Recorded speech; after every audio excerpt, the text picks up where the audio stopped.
inti sebbaħ il-ħolqien, jisalmulek l-art u s-sema, kull fil-ħoru l-oħla l-sin.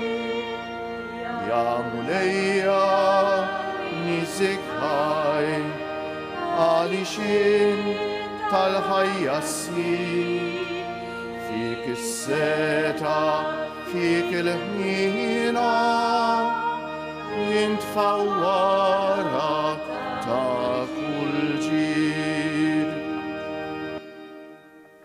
Fl-isem tal-Missier u tal-Iban u tal-Ispiritu Santu, ammen. Il-grazzja ta' Sidna Ġesu Kristu, l-imħabba ta' Alla u l-għaqda fl-Ispiritu Santu tkun magħkom il-koll. Iżżħuti nixxierkom l-għodwa tajba, illum l-24 ta' Novembru il-Knisja tagħmel tifkira sabiħa ħafna ta' dawk li huma magħrufin bħala il-martri tal-Vjetnam.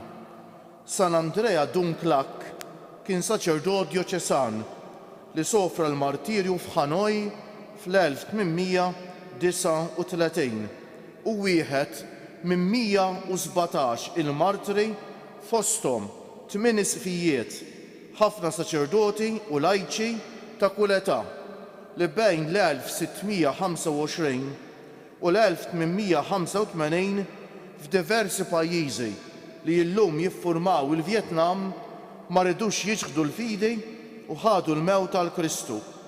Ġew ikkanonizzati, jiġifieri ddikjarati qaddisejn mill-Papa San Giovanni Pawlu II fl-1988.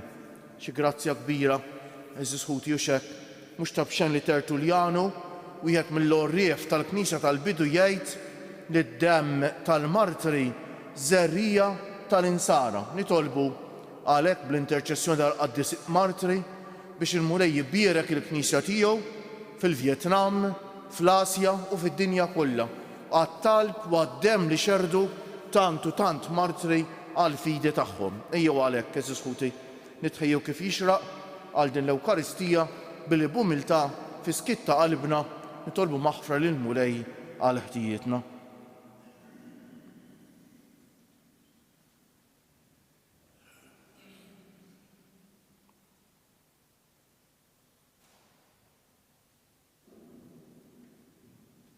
Mulej ħniena, Kristu ħniena, Mulej ħniena. Iħenna għalina Alla li jista' kollox, jaħfrilna dnubietna u jwassalna għal ħajja ta' dejjem. Sejrin noffru dan is-sagrifiċċju tal-Quddiesa għal ruħħutna Ġorġa u Kalinu Żammit. Nitolbu.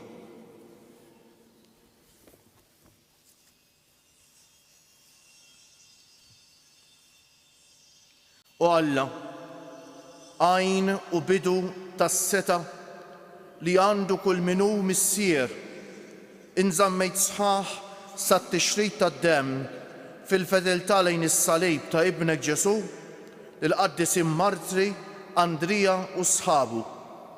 Bit-talb tagħhom għalina għamel li nissejħu u nkunu tassew wliedek b'ibnek Ġesu Kristu Sidna li hu Alla u miegħek jgħix u jsaltan fl-imkien mal-Ispiritu Santu għal dejjem ta' dejjem.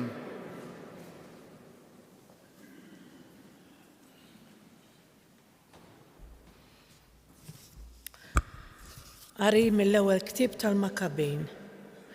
F'dak iż-żmien Ġuda u ħutu qalu, araw, l-edewwa tagħna tkissru, ħanitilgħu innatfu t-tempju u nerġgħu nikkonsagrawh. U ġabar l-eżerċitu kollu u telgħu fuq il-għolja ta' Sion.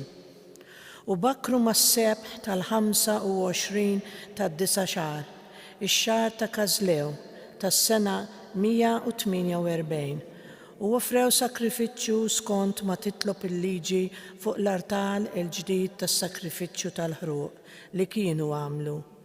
Sewwa sew fl-istess żmien u fl-istess jum li fih il-ġentili kienu nisġuh, l-artal kien ikkonsagrat bil-kant u d-daq taċ-ċetri, l-arpi u ċ-ċnieċel. U l-poplu kollu inxteħet wiċċu fl-art u taw qima u bdew ibirku s-sema li tom ir-risq. U ċċelebraw il-festa tal-konsagrazzjoni mill-ġdid tal-artal għal 8 ijiem u offrew ferħana sakrifiċċji tal-ħruq, sakrifiċċji tas-sliem u sakrifiċċji ta' ratt il-ħajr. U żejnu l-faċċata tat-tempju b'kuruni tad-debb u tarki żgħar. Ġeddew il-bibien u l-kmamar u qegħdulhom il-bibien. Kien hemm ferħ kbir fost il-poplu għax tħassar l-għajb tal-ġentili. Ġuda u ħutu mal-ġama kollha ta' Iżrael għatawa li jiem il-konsagrazzjoni tal-artal ikunu iċċelebrati f'waqthom bil-ferħ u lena kull sena għal 8 ijiem mill-25 ta' Kislew il-qudiem. Il-kelma tal-mulej. Insebħu l-isem glorjuż tiegħek mulej. Insebħu l-isem glorjuż tiegħek mulej. Imbierak int mulej Alla ta' Iżrael missierna minn dejjem għal dejjem. Insebħu l-isem glorjuż tiegħek mulej. Tiegħek mulej il-kobor u l-qawwa, il-ġieħ, is-sebħ u t-tifħir, kull ma hemm fis-sema u fl-art. Insebħu l-isem glorjuż tiegħek mulej. Tiegħek is-saltna mulej, int kap fuq kulħadd, minnek il-għana u s-sebħ. Insebħu l-isem glorjuż tiegħek mulej. Int taħkem fuq kollox, fidejk il-qawwa u s-saħħa, fidejk is-seta li tkabbar u l-kulħadd is-saħħaħ. Insebħu l-isem glorjuż tiegħek mulej. Alleluja, alleluja, alleluja. In-naċ tiegħi jisimgħu leħni jgħid il-mulej u jiena narafhom u huma jimxu warajja. Alleluja, alleluja.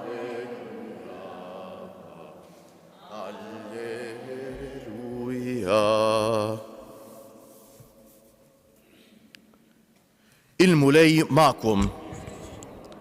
Qari mill-Evanġelju Mqaddes skont San Luqa. F'dak iż-żmien Ġesu daħal fit-tempju u qabad ikeċċi l-barra il-bejjija u jgħidilhom hemm miktub li d-dar tiegħi tkun dar it-talb. Iżda intom għamiltuha għar tal-ħallelin. U kien jgħallem kuljum fit-tempju. Il-qassisien l-kbar u l-kittiba u l-kbarat tal-poplu kienu jfittxu li jeqrduh. Iżda ma kinux jafu x'jaqbdu jagħmlu għax il-poplu kollu kien imqabbad miegħu biex jisimgħu. Il-kelma tal-mulej. Bit-tagħlim tal-Evanġelju nitnatfu minn nubietna.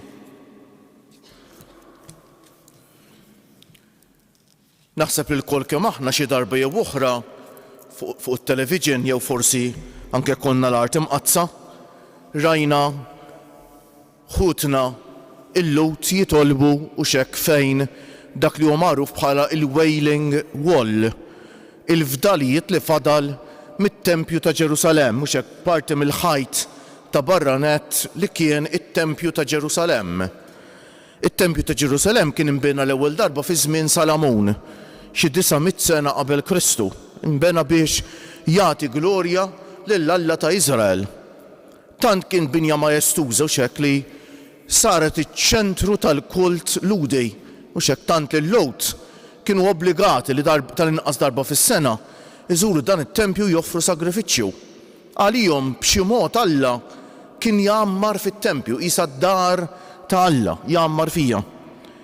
Kien imbagħad fis-sena 587 qabel Kristu, ma ninsewx hekk l-snejn ta' qabel Kristu iktar ma noqorbu lejn Ġesu u wkoll iktar ma noqorbu lejna snin jiċkienu, mhux hekk mela 900 sena qabel Kristu mbena, kien imbagħad ġie mfarrak u mġarraf fis-sena b'wieħed ieħor 587 qabel Kristu minn Nebukadnezzar, is-sultan tal-Babilonja li attakka l-art ta' Iżrael u farrak it-tempju u l-bliet u l-Ġerusalemm u l-bliet u qatel ħafna Lut u ħadhom il-biċċa kbira li kien fadal ħadhom skjavi fl-art tal-Babilonja u x'hekk fejn damu skjavi għal madwar 50 sena u mbagħad nataw il-libertà minn Ċiru, is-sultan tal-Persjani li mhux biss ħeġġiġhom jerġgħu jmorru jibnu l-pajjiżhom imma anke wara li ssettiljaw mbagħad terġgħu bnew it-Tempju ta' Ġerusalemm, Tempju ta' Antażis għalihom.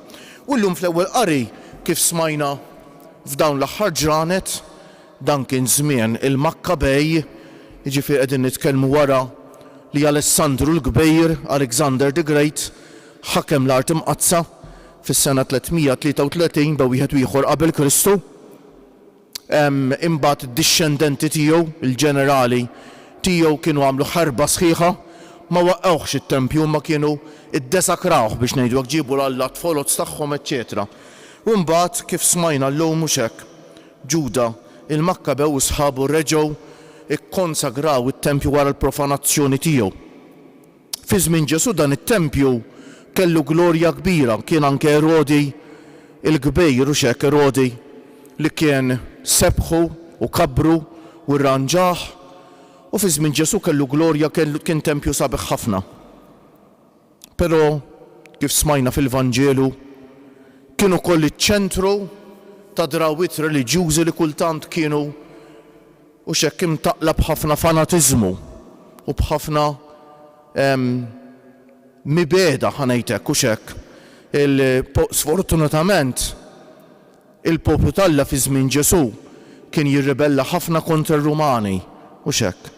U t-tempju kif smajna kien mimlu wkoll bidrawwiet li kultant ma kienu xejn jaqblu ma dak li suppost kellu jkun. Kien mimli b'ħafna il-bitħa tiegħu kienet post ta' negozju, in-nies jiġu biex joffru s-sagrifiċċji jixfru annimali u allura kien post ta' negozju u Ġesu llum iċanfarhom id-dar tiegħi tkun dar it-talb qalilhom. Iżda intom għamiltuha għar tal-ħallelejn. Dan it-tempju eżisħuti kien imbagħad mġarraf għal kollox darba għal dejjem fis-sena 70 wara Kristu issa. Meta r-Rumani b'armata kbira jattakkaw, ifarku l-art tal-Palestina, jfarku t-tempju, jfarku l-Ġerusalem, joqtlu kważi l-biċċa kbira tal-Lut u l-bqija jaħduhom skjavi magħhom. U hemmhekk jispiċċa l-art ta' Iżrael, tispiċċa il-poplu ta' Iżrael mill-Palestina u anke it-Tempju ta' Ġerusalem. Eżisħuti, il-poplu Alla kien jemmen li Alla jgħammar fit-Tempju ta' Ġerusalem. Alla b'xi mod jgħammar fil-knejjes tagħna u x'hekk. Alla jinsab kull imkien. Però għalina b'mod speċjali ta' bnedmin li aħna nemmnu li b'mod partikolari niltaqgħu m'Alla fil-knejjes tagħna li huma speċi tat-tempju ta' Alla fuq din l-art. U hekk hu, għax fit-tempju ta' Alla niċċelebraw l-Ewkaristija, għandna lil Ġesu Ewkaristija. Però li minnu l-aqwa tempju li fih jgħammar Alla eżisħuti?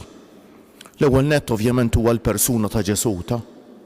It-tempju veru li fih jgħammar Alla hija l-persuna ta' Ġesu. U x'hekk min jiltaqa' ma' Ġesu jiltaqa' m'Alla. Ġesu Alla magħmul bniedem huwa t-tieni persuna tas-Santisma Trinità. U allura kull fejn hemm l-Ewkaristija hemm Ġesu, u kull min jiltaqa' jirċievi l-Ewkaristija, il-kelma u l-ġisem id-demm imqaddes ta' Ġesu qed jiltaqa' m'Alla. It-tempju tal-Alla mhux marbut ma' xi binja partikolari. Għad li ovvjament nerġa' nenfasizza li l-knejjes tagħna jridu nqogħdu attenti li nżommuhom dar ta' talb ta'. Kultant eżisħuti ninsew x'għan nidħlu fil-Knisja. Kemm minna x'għan nidħlu fil-Knisja nagħmlu reverenza, nitfgħu għajnejna fuq it-tabernaklu u nsellmulu lil Ġesu u x'hekk. U nagħmlu reverenza kif suppost u x'hekk. Kemm minna ta' bilħaq x'għan nidħlu fil-Knisja nisktu. Ma nlabalbux bla doċċ. Kemm jiġrilna kultant eżisħuti li imparlaw bla doċċ fil-Knisja x'ninsew li hawnhekk suppost hija dar it-talb kif qed jgħidilna Ġesu stess.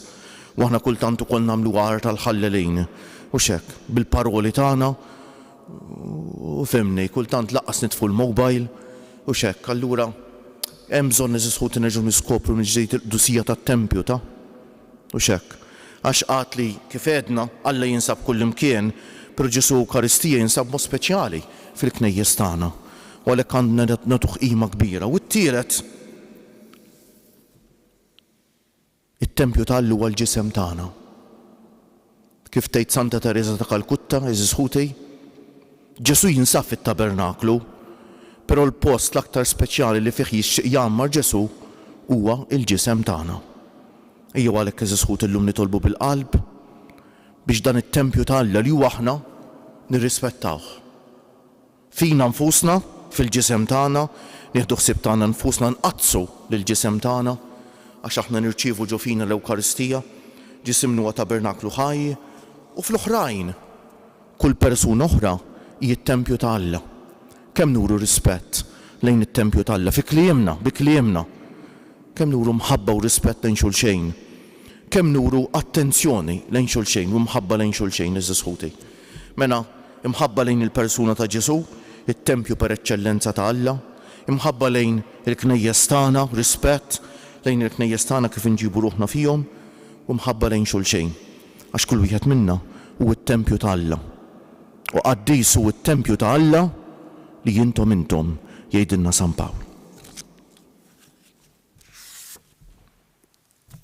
U bil-wieqfa jogħġobkom.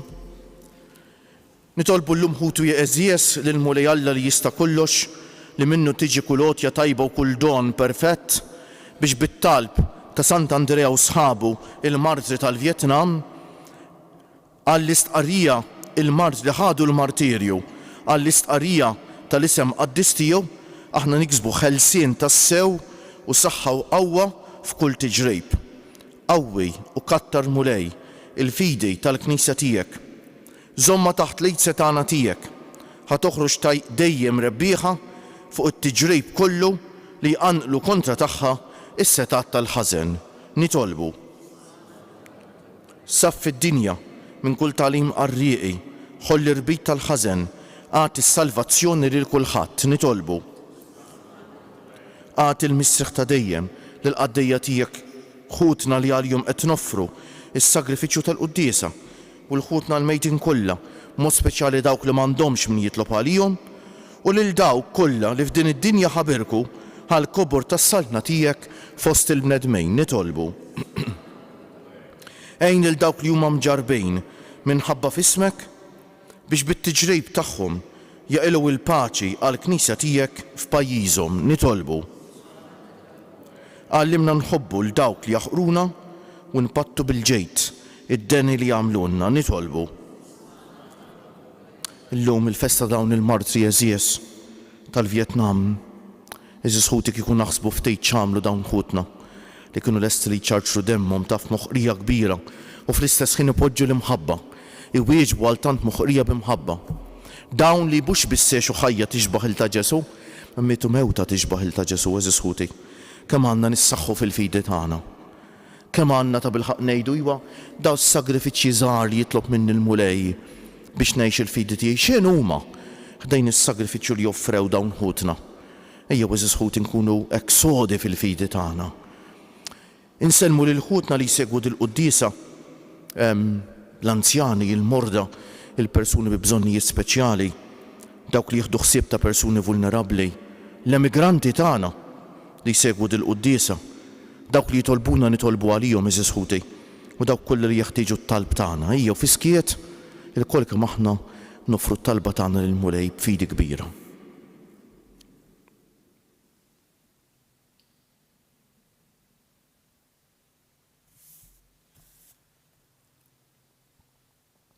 U Alla ta' dejjem li tista' kollox, kif tajt lill-martri tiegħek Andrea u sħabu il-martri tal-Vjetnam il-grazzja li jbatu għal Kristu, għati lilna il-grazzja li matul ħajjitna kollha qatt ma nibżgħu nistqarru l-fidi tagħna bi Kristu Siedna.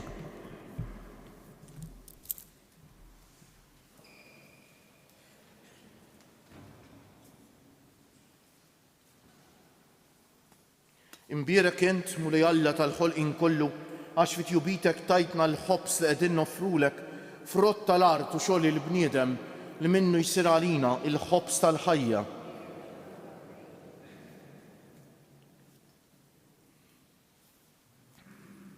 Bil-misteru ta' dan l-ilma u l-bejt ikollna sem fin-natura divina ta' Kristu kif hu jissieħeb magħna fin-natura tagħna l-bnedmin. Imbierek int mulej Alla tal-ħolqien kollu għax fit jubitek tajtna l-imbejt li qegħdin nofrulek frott tad-dielja u xogħol il-bniedem li minnu jsir għalina x-xorb tar-ruħ. Il-qana mulej Alla tagħna li wniedma quddiemek u għamli jkun jogħġbok dan is-sagrifiċċju li sejrin nofrulek. Naddafni mulej miħżuniti u dinub tiegħi neħħili.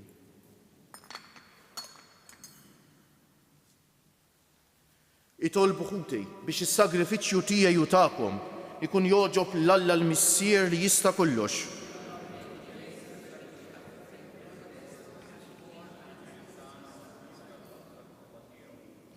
Ilqa' Missier Qaddis id-doni li qegħdin nofrulek aħna u nagħtu ġieħ lill-qaddisin martri tal-Vjetnam biex fost it-tiġrib ta' ħajjitna fid-dinja nibqgħu dejjem fidili lejk u noffru lilna nfusna bħala vittma li togħġbok bi Kristu Siedna.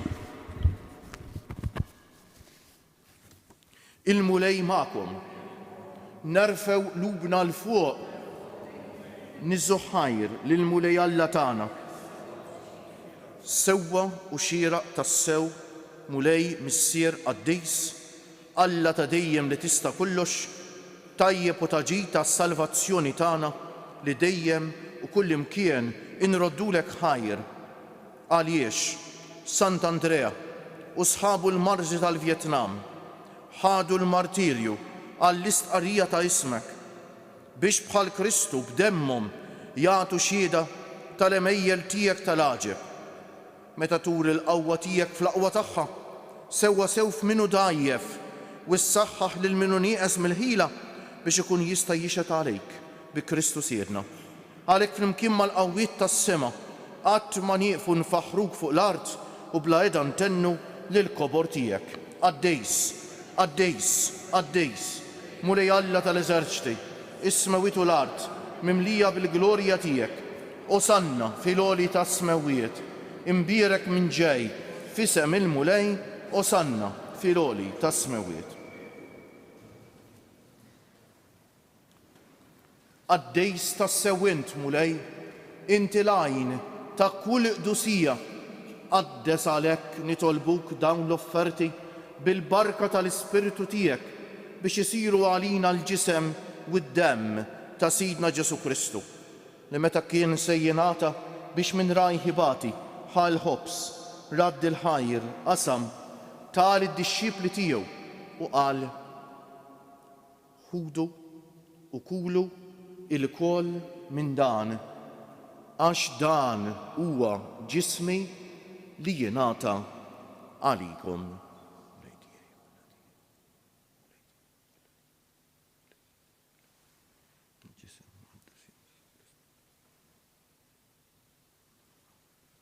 Ekk ukoll wara rikla ħal-kalċi reġa' radd il-ħajr tal id-dixxipli tiegħu u qal ħudu u jxorbu minnu il-koll għax dan huwa il-kalċi ta' demmi tal-patt il-ġdejd li jibqa' għal dejjem, id-demm li jixxerret għalikom u għall-bnedmejn kollha għal maħfra tad-dunubiet.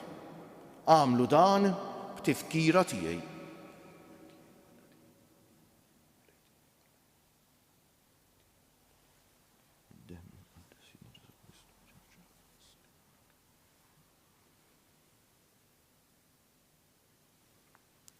Danu l-misteru tal-fidej inħabbru l-mewt tiegħek mulej, nixxandru bil-ferħ l-qawmin tiegħek, nistennewk sa ma tiġi fil-glorja. Għalhekk aħna u nagħmlu dan b'tifkira tal-mewt u l-qawmien ta' Sidna Ġesu Kristu, noffrulek Missier il-ħobs tal-ħajja u l-kalċi tas-salvazzjoni u nroddulek ħajr għax oġbok tilqana hawn quddiemek biex naqduk u miċ-ċokon tagħna nitolbu li l-Ispiritu Santu jaqgħadna f'ġisem wieħed lilna li nieħdu sehem mill-ġisem u d-demm ta' Kristu. Ftakar mulej fil-Knisja tiegħek mxerda mad-dinja kollha, wettaqa fil-imħabba flimkien mal-Papa Franġisku, mal-Isqof tagħna Anton, mal-Isqfijiet u l-Ministri kollha tiegħek u mal-poplu kollu li inti ksibt għalik. Ftakar ukoll fħutna li raqdu bit-tama tal-qawmien, mod speċjali llum qegħdin nitolbu għall-erwieħ ta' ħutna Ġorġa u Kalinu Żammejt. Ftakar fil-mejtin kollha, daħħalhom quddiemek fid-dawl tas-sebħ tiegħek. Ħenna għalina l-koll nitolbuk. Għati lilna wkoll il-wirt tal-ħajja ta' dejjem, flimkien mal-Verġni Mqazza, Alla u tagħna Marija, mar-raġel ġust tagħha San Ġusepp, mal-Apostli, il-Martri tal-Vjetnam u l-qaddisin kollha li jgħixu fil-ħbiberija tiegħek sa mill-bidu tad-dinja. Għamel li magħhom infaħruk u nsebħuk b'Ġesu Kristu ibnek. Bi Kristu, ma' Kristu u fi Kristu jingħata lilek Alla missier li tista' kollox, flimkien mal-Ispiritu Santu, kull ġieħ u glorja għal dejjem ta' dejjem. Eżis ħuti fil-ħajja titkun taf xi ħadd jew xi ħaġa kemm tħobba jew kemm tħobbu. Ara kemm int lest li tagħmel sagrifiċċju għalija, mhux hekk? Dawn ħutna l-Mart tal-Vjetnam tant ħabbewh il-Ġesu, tant kienet l-iktar ħaġa importanti l-fidi f'ħajjithom li kienu lesti li jagħtu ħajjithom għalija. X'sagrifiċċju lesti li nagħmlu aħna għal Ġesu għal fidi tagħna? Kemm lesti nagħmlu sagrifiċċju huwa sinjal ta' kemm Ġesu huwa ta' bilħaq iċ-ċentru ta' ħajjitna jew le, ta' kemm ta' bilħaq hija importanti għalina l-fidi. Ejjew għalhekk ngħidu t-talba tal-missierna b'xewqek li nikbru fil-fidi tagħna, b'xewqa li ta' bilħaq Ġesu ikun iċ-ċentru ta' ħajjitna. Ngħidu flimkien, missierna li inti fis-smewwiet jitqaddes ismek, tiġi saltnatek, ikun li trid int kif fis-sema u hekk fl-art. Ħobsna ta' kuljum agħtina llum, aħfrilna dnubietna bħalma naħfru lil min ħati għalina. La ddaħħalniex fit-tiġrib, iżda ħlisna mid-deni. Eħlisna nitolbuk mulej minn kull deni. Għatina fit-tieba u l-ħniena tiegħek il-paċi fi żmienna biex inkunu ħielsa dejjem mid-dnub u mħarsa minn kull inkwiet. Aħna u nistennew u nittamaw ilena u l-miġja tas-Salvatur tagħna Ġesu Kristu. U lej Ġesu Kristu li jgħid lill-Apostli tiegħek inħallilkom is-sliem, nagħtikom is-sliem tiegħi. La tħaresx lejn nubietna, iżda ħares lejn il-fidi tal-Knisja tiegħek. Għatija slimu l-għaqda li inti trid fija, inti li tgħix u s-saltan għal dejjem ta' dejjem. Il-paċi tal-mulej tkun dejjem magħkom. Għatu l-paċi lil xulxejn. Il-ġisem flimkien mad-dem ta' Sidna Ġesu Kristu jkun jiswew lilna li ser nitqarbu bihom għal ħajja ta' dejjem. Ħaruf talla li tneħħi d-nubiet tad-dinja ħenna għalina. Lej Ġesu Kristu bin Alla l-ħajja bil-mewt tiegħek kif rid minnek il-Missija u bil-ħidma tal-Ispiritu Santu inti tajt il-ħajja lid-dinja b'dan il-ġisem u d-dem qaddis tiegħek. Eħlisni minn ħtijjieti kollha u minn kull ħażen, żommni dejjem fidej lejn il-kmandamenti tiegħek u tħallini qatt ninferet minnek. Danu l-ħaruf talla, danu Ġesu li jneħħi d-nubiet tagħna u tad-dinja kollha. Ħen jgħin dawk li huma mistiedna għall-ikla tal-ħaruf mulej ma jistħoq li tidħol taħt is-saqaf tiegħi, iżdejt kelma waħda u ruħi tkun imfejqa. Il-ġisem ta' Kristu jħarisni għal ħajja ta' dejjem.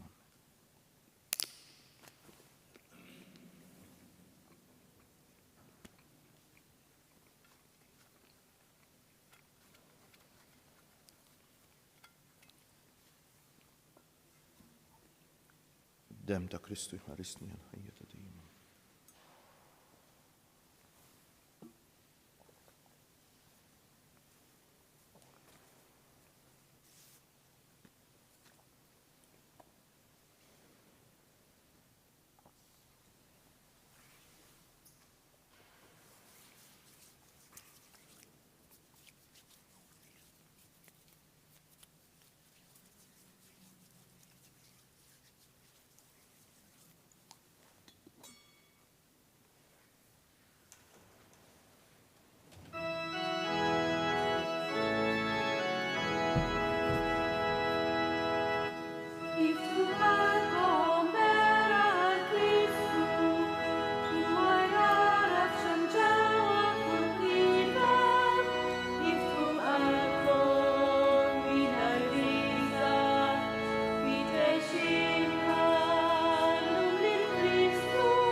Eżis ħut illum il-ġimgħa ejjew insellmu lil Ġesu msallab bil-qalb billi ngħidu nadurawk o Ġesu imberkuk.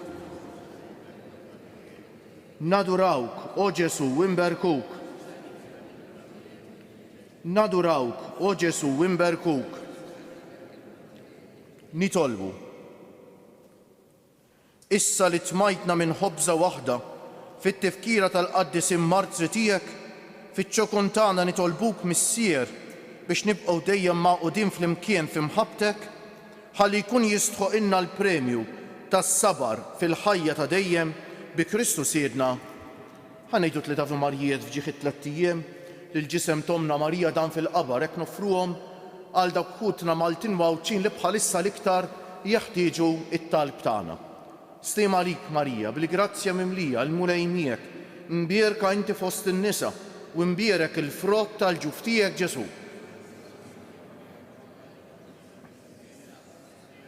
Stima għalik Marija, bil-grazzja mimlija l-mulej miegħek, mbierka inti fost in-nisa u mbierek il-frott tal-ġuf tiegħek Ġesu. Stima għalik Marija, bil-grazzja mimlija l-mulej miegħek, imbierka inti fost in-nisa u imbierek il-frott tal-ġuf tiegħek Ġesu. O Marija li tħalif did-dinja mingħajr teba, aqlanna l-grazzja noħorġu minna mingħajr ħtija, il-mulej magħkom.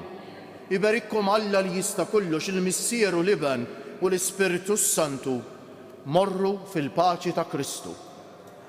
U l-jum it-tajjeb lilkom ilkoll.